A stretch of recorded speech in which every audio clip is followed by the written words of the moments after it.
This is your News Source Evening Bulletin for today, Friday, the 8th day of August in the year 2025. I'm Gordon Mosley reporting, and here's what we're tracking tonight.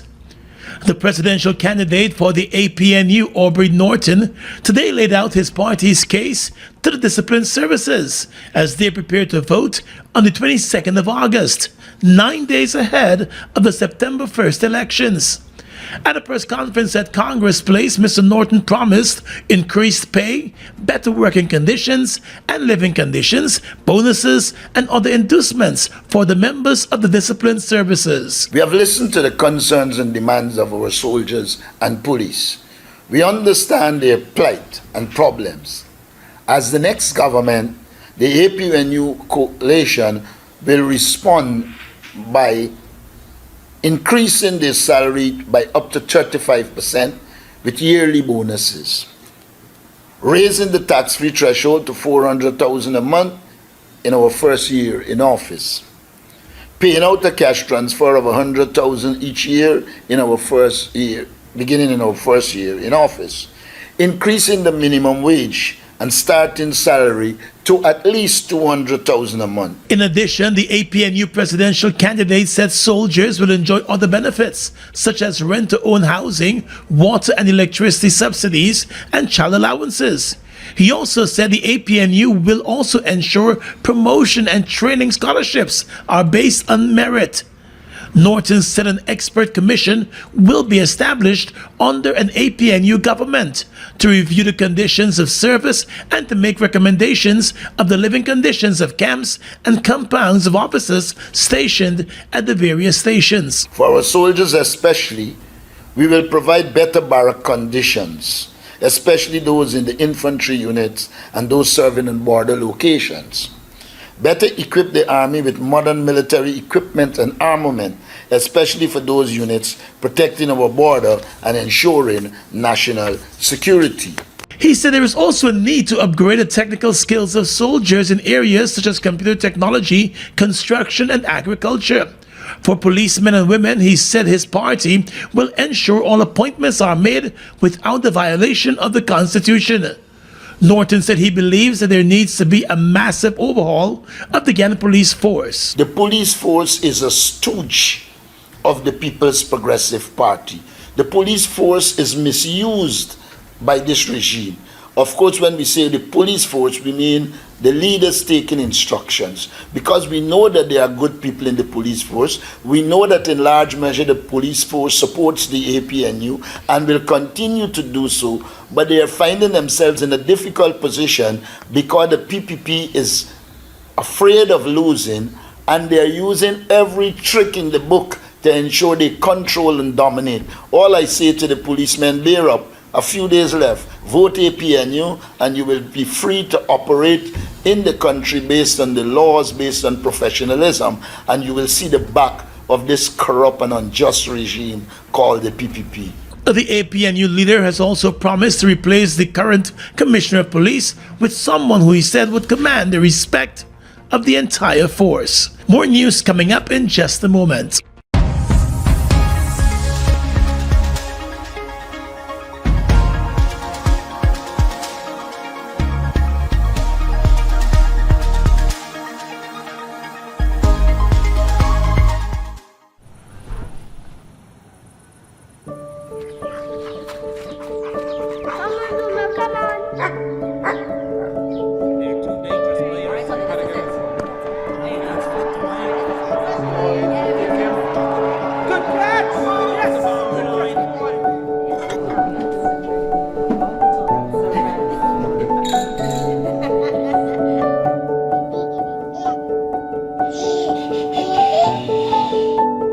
Your own home is so much more than just four walls, floors, and ceilings. It's a lifetime of great memories and stories. Come talk to us and start your journey home today. Republic Bank, we're the one for you. We voting for the PPPC again. Region 5, it's your time to rise with the Red Tsunami. The People's Progressive Party Civic Road to Victory heads to Region 5 on Sunday, August 10th. All roads lead to Freedom House Square at Bath Settlement for a grand rally at 4 p.m. Join the momentum, feel the energy, stand with the only political party that is delivering real progress for every Guyanese. President Dr. Irfan Ali, General Secretary Dr. Bara Jagneo, Prime Minister Brigadier Retired Mark Phillips, and other national leaders will lay out the bold vision to take Guyana even further in the next 5 years. From free university education to housing over 50,000 Guyanese, from world-class healthcare to real job creation, youth empowerment, and safer communities, the PPPC has delivered and will continue to deliver for all of Guyana. Mark the date, Sunday, August 10th, Freedom House Square, Bath Settlement, starting at 4 p.m. Join the movement for unity and continued progress with the PPPC, the only multi-ethnic, visionary, and trusted political party that leaves no community behind. Let's rally together and vote PPPC. Forward together for a better Guyana.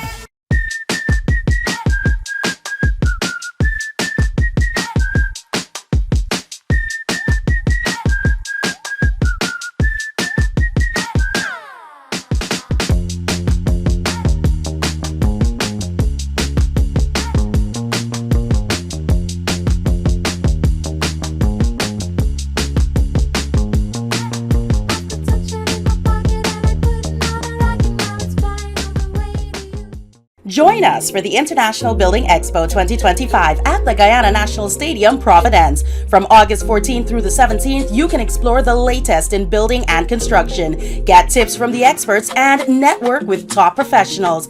But it's also a weekend of clean family entertainment. We have live bands and local artists performing each night. Admission is easy on the wallet. Kids under 12 are free and adults are only $500. The grand opening happens Thursday, August 14th at 5 p.m. Gates are open from 11 a.m. to 11 p.m., Friday through Sunday. Bring the entire family to the International Building Expo 2025 and build some memories together.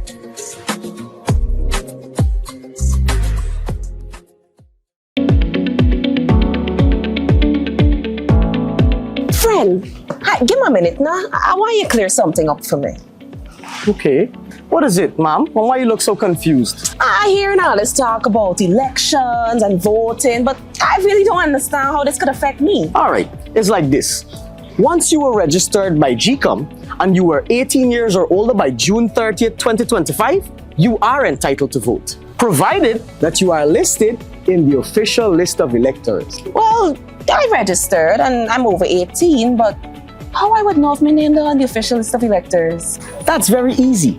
GCOM is displaying the official list of electors at two popular places in the community where you live. Just go there and check the list. Or you can go to GCOM's website and use the search tool. Oh, well, thanks. I'm going and doing it now. Yeah. My name on the list. I definitely voting at elections. Nice. For more information, contact the GCOM on 225-027729 or visit www.gcom.org.gy. Join the Calaco family. We offer small class sizes with tuition fees starting at $24,000 per term. We welcome students from pre-K, nursery, and primary levels. Contact us on 2255731 or via WhatsApp at 6396007. Visit us at 9 Thomas Road, Thomas Lands, adjacent to Queens College. At Calaco, we are more than just a school. We are a family.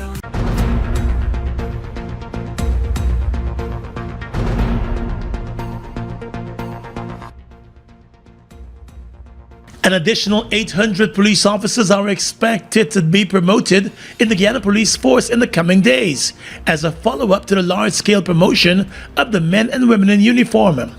According to Vice President Bara Jagdeo, in total, 2,800 ranks are expected to be promoted. And I was told that 2,800 police would receive promotions. And already about 2,000 of those have been notified. Another 800 would receive their notification soon. In arriving at that 2,800 number, Mr. Jagdeo said consideration was given to the ranks who have served the country with distinction and without blemish, but may have been overlooked during the course of their profession for one reason or another.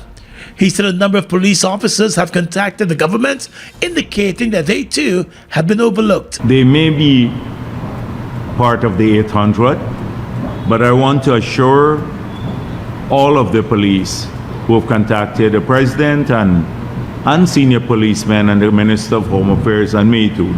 They approach you wherever you go, that everyone who is eligible will receive the promotion. Everyone who is eligible. And there shall be a review process for those who feel aggrieved that they have been overlooked or bypassed, that their case would be examined, and once confirmed, they too will receive their promotion. In making the initial announcement last week, President Irfan Ali explained that many long-serving members of the police force retired at the level of constable and corporal after serving for more than 20 years. He said that will no longer take place. The large-scale promotion is taking place at a time when the country is heading to the general and regional elections. Still in the world of politics tonight, the chairman of the Alliance for Change, David Patterson, has accused the incumbent People's Progressive Party Civic of attempting to buy the votes of members of the disciplined services through mass promotions ahead of the elections. As we have been reporting, President Irfan Ali last week announced the promotion of more than 2,000 junior ranks. The promotions, according to him, have been long overdue. According to the Vice President Barra Jagdeo, an additional 800 ranks are in line to be promoted in the coming days. But at a press conference today, the AFC chairman David Patterson said the intention of the government is clear. From all accounts, the PPP government and the VP shamelessly wants to buy the 3,000 or so police votes by this en masse promotion. This administrative arrangement will do massive harm to the meritocracy in the force. The promotions come with significant salary increases. In some instances, constables with 8 to 10 years of service will be promoted to corporal and will receive the highest salary within that rank, while ranks with 10 to 13 years of service will be promoted to sergeant, and those between 13 and 15 years will be retained as sergeants but moved to the highest rank of the salary scale. The promotions are taking place days ahead of the upcoming elections. Among the arms of the government, the police are the most prone to executive control, and the PPP's method, through the instrumentality of the Vice President, is now to acquire complete control over the police. The government views the promotions as an acknowledgement of years of dedication and sacrifice, but Mr. Patterson said it is an act of interference. Patterson said it is the Commissioner of Police who must initiate promotion of junior ranks based on merit and performance, and not on the instructions of the President or the Vice President. The Constitution provides for a Police Service Commission to promote senior officers, and the Police Act provides for ranks below to be promoted by the Commissioner of Police, not by the Vice President to promote any category. Patterson contends that the actions of the PP civic government have set back the police force into a state of political partisanship with the purpose that subjugate and not serve. Promising to improve the management and operations of both the police force and the Guyana Defense Force, the AFC has promised from the 1st of September, if it is elected to power, it will increase the minimum salary in the services to $250,000 per month. The party also said across the board there will be a 25% to 100% increase in salaries from the lowest rank to senior officers. The Ministry of Natural Resources announced today that the One Guyana floating production, storage and offloading vessel started on production today. The vessel arrived in Guyana back in April. It is the fourth and largest FPSO to operate offshore Guyana within the Stabroek Block. In a statement, the ministry explained that the vessel will be producing approximately 250,000 barrels of oil per day. And with that addition, Guyana's total daily crude output will eventually surpass 900,000 barrels per day. The previous combined average across the other three FPSOs was 670,000 barrels of oil per day. The vessel will develop the yellowtail and redtail fields, which were discovered back in 2019 and 2020. In a separate statement this morning, ExxonMobil Guyana indicated that the Yellowtail project is ahead of schedule startup and represents a significant milestone for ExxonMobil and Guyana. According to the president of ExxonMobil upstream company, Dan Anman, with Guyanese making up more than 67% of the country's oil and gas workforce and over 2,000 local businesses engaged, the project reflects the company's deepening roots in the country and its shared commitment to long-term inclusive growth. By 2030, ExxonMobil Guyana expects to have total production capacity of 1.7 million oil equivalent barrels per day from 8 developments. ExxonMobil said Guyana's deepwater developments are the most successful in the world, indicating that in 5 years, the company has started up 4 complex offshore mega projects on the budget and ahead of schedule, while simultaneously advancing plans for 4 additional projects by the end of the decade. How to vote. Having been identified as the voter you claim to be, you will be given a ballot paper that is stamped at the back on the top section as well as the bottom section in your presence. On the ballot paper, provision is made for you to vote twice. Once at the top section where you vote for the general election and once at the bottom section where you vote for the regional election. Look for the name and symbol of the party of your choice in the top section of the ballot paper and mark your X in the empty box next to the party's symbol. Then look for the name and symbol of the party of your choice in the bottom section and mark your X in the empty box next to the party's symbol. After you have voted, fold the ballot paper as shown by the election official, dip the first joint of your right index finger in the ink provided, then place the ballot paper in the ballot box. You will then have to peacefully depart the polling station. For more information, contact the GCOM on 225-027729 or visit www.gcom.org.gy.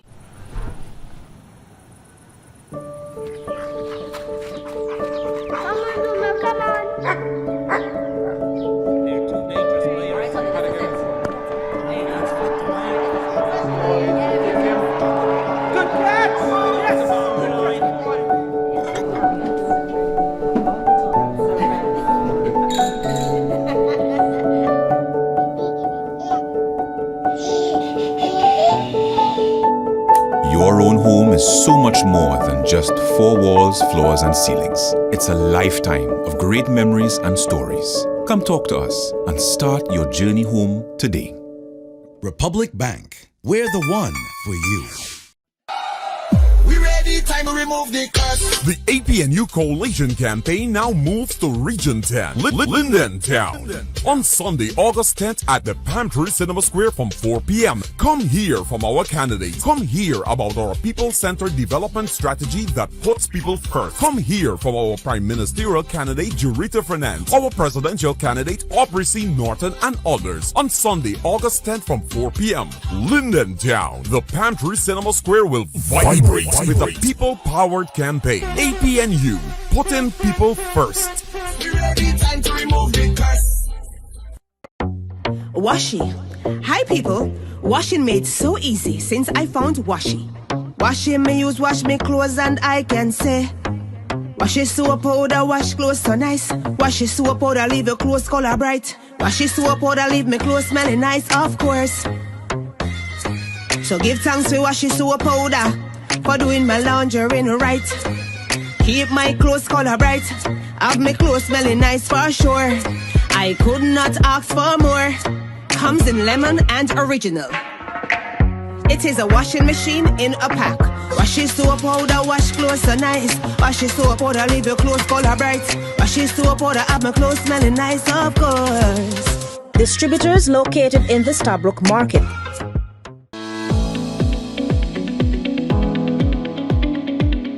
Monday, September 1, 2025 is Election Day. It is your constitutional right to vote at the elections, provided you are listed in the official list of electors. As a voter, you have certain rights. Example, the right to attend political meetings and rallies, know the various political parties and their stance on important national issues.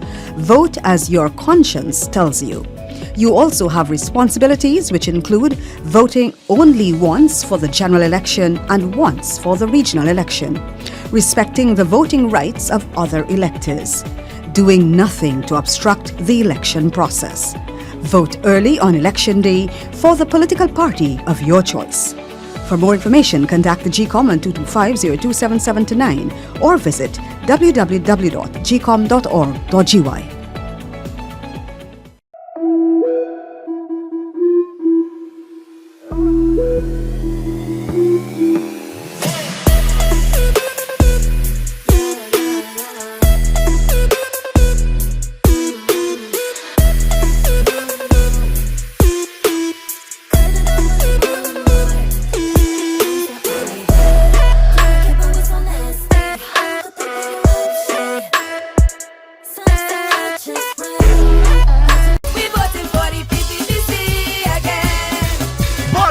Region 7, get ready! It's your turn to join the red tsunami of support for another 5 years of transformational development for all Guyanese under the People's Progressive Party Civic. Stand strong with the PPPC on the road to elections victory on Saturday, August 9th at Bell Square, 2nd Avenue, Bartica at 4 p.m. Hear from President Dr. Irfan Ali, General Secretary Dr. Bharat Jagdeo, Prime Minister Brigadier Retired Mark Phillips, and other leaders who have been in the forefront of Guyana's historic transformation. Be there as the PPPC outlines their national development plans for the next 5 years of continued bold initiatives in education, healthcare delivery, entrepreneurship, agriculture, home ownership, job opportunities, youth development, and recreational infrastructure. Rally with the PPPC on Saturday, August 9th at Bell Square, 2nd Avenue, Bartica at 4 p.m. The PPPC is the only multi-ethnic and trusted political party committed to ensuring no community is left behind. Vote PPPC. Forward together for a better Guyana. The Guyana Elections Commission announced this afternoon that it is currently accepting applications for proxies for voting at the upcoming general elections.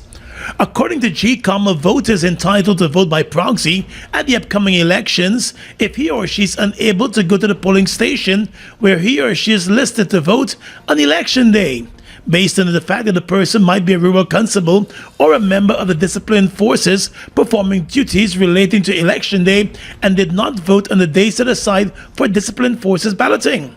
A proxy voter could also be someone appointed as a returning officer or another election official working on election day in a district other than the district in which he or she is listed to vote. A proxy voter could also be someone who is engaged in the running of a vessel for the Transport and Harbors Department on election day and is a duly appointed candidate at the elections and is performing duties in a district other than the district in which he or she is listed to vote. A proxy voter could also be someone who is visually impaired or physically incapacitated and is unable to go to the polling station.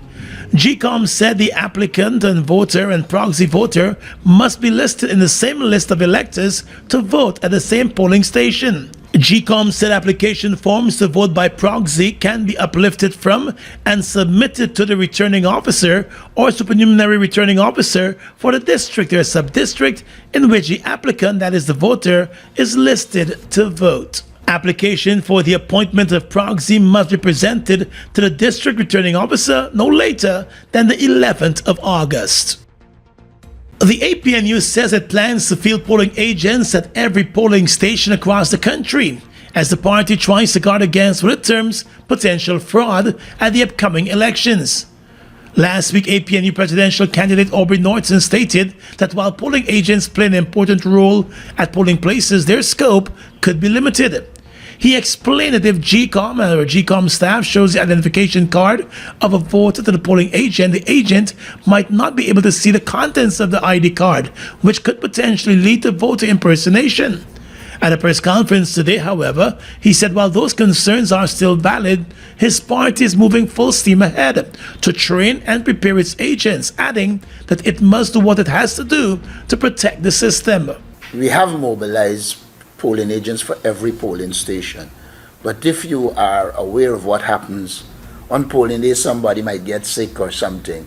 What we do is we have backup to replace them. But so far, we have prepared polling agents for all polling stations across the country. Norton also said his party is concerned about vote buying, which he believes is expected to be a large feature in this year's elections as some parties try to drum up support. The Guyana Elections Commission earlier this week decided that voters will not be prohibited from taking their cell phones into polling booths. Mr. Norton believes that decision is a recipe for disaster, noting that some parties that may be involved in vote buying could mandate persons to take a photograph of their ballots to show the way they voted. These elections are likely to see the biggest effort in our history to buy votes.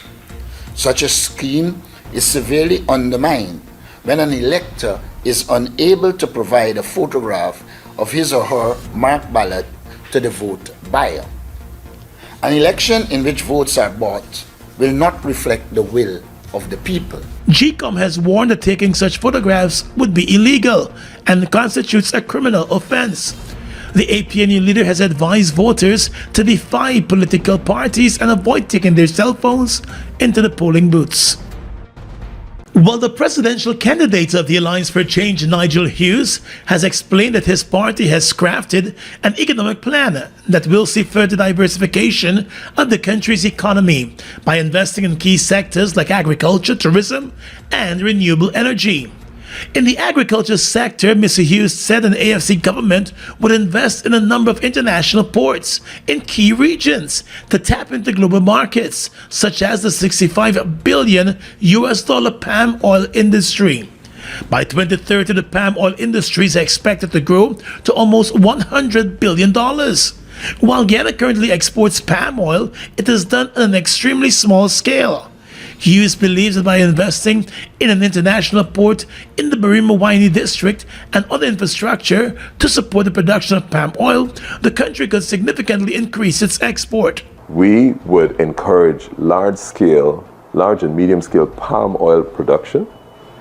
The state will create the incentives or create the facilities for the harvesting of that, the storage of it, and the direct export of palm oil from Region 1. In addition to palm oil, the port would be used to export other agriculture produce, he explained. Also included in the AFC's economic plan for the agriculture sector is the ramping up of coconut production, particularly in Region 2.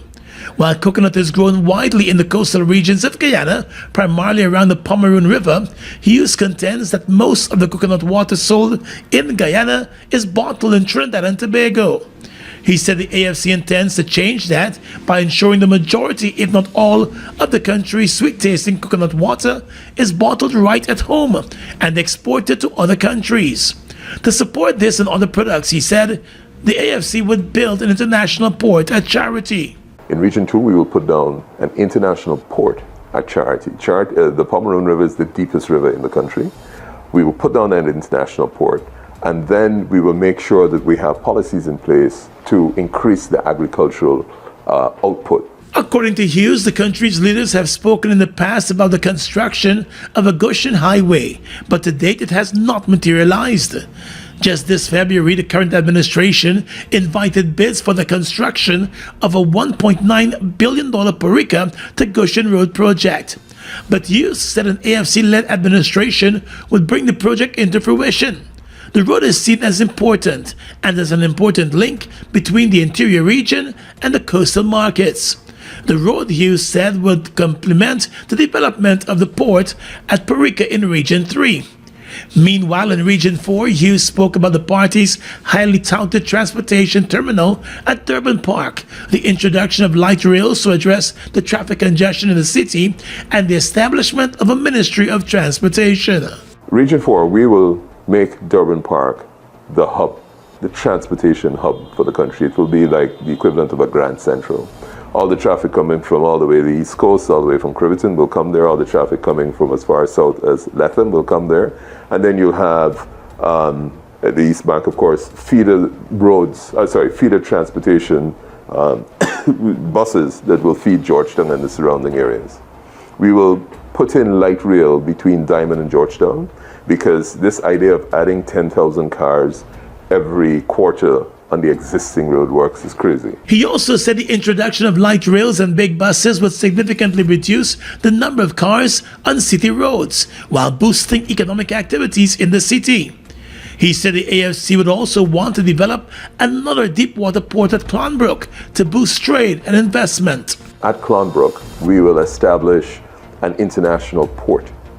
Why that is important is because the future of this country will include the movement of goods from northern Brazil, which is landlocked at the moment, to an international port. Right now it takes 5 days for goods to move from Manaus to the Atlantic coast, not even to Miami, just to get up the Amazon, it's 5 days.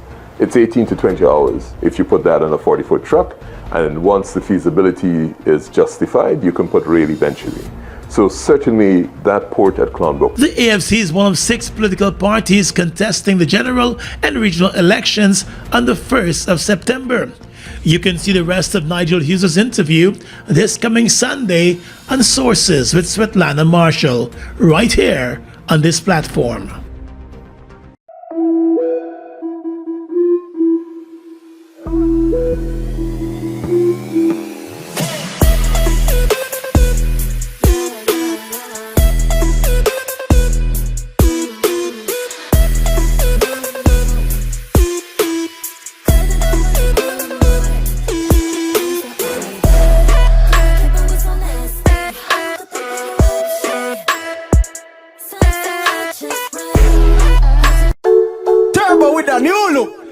With the same great taste in the 250 ml can. Everybody run out now. Go and go grab one. Me charge up with a turbo 250 ml at your favorite spot. Wait sell. New look, new can, same vibes. Jinxing, energize up your life. Vibes up, work time, anytime we are turn up the party with turbo can. Turbo can, turbo can, turbo can. Now available in the new 250 ml can. Turbo energy drink. Charge up today. Time to remove the curse. The APNU Coalition campaign now moves to Region 10, Linden Town. On Sunday, August 10th at the Palm Tree Cinema Square from 4 p.m. Come hear from our candidates. Come hear about our people-centered development strategy that puts people first. Come hear from our Prime Ministerial candidate, Jurita Fernandez, our presidential candidate, Aubrey C. Norton, and others. On Sunday, August 10th from 4 p.m. Linden Town. The Palm Tree Cinema Square will vibrate with a people-powered campaign. APNU, putting people first. Time to remove the curse. Guyana's economy is rapidly transforming, and we're all part of it. Guyoil is at the forefront of this development by providing reliable and efficient energy and supporting community development from the very core. 100% of Guyoil's profit goes back to building schools, roads, and other important infrastructure that connects our cities and towns, providing fuel to domestic, marine, industrial, and aerial transportation. Guyoil has now repositioned itself as a market leader in the petroleum industry, building a better future for all of us.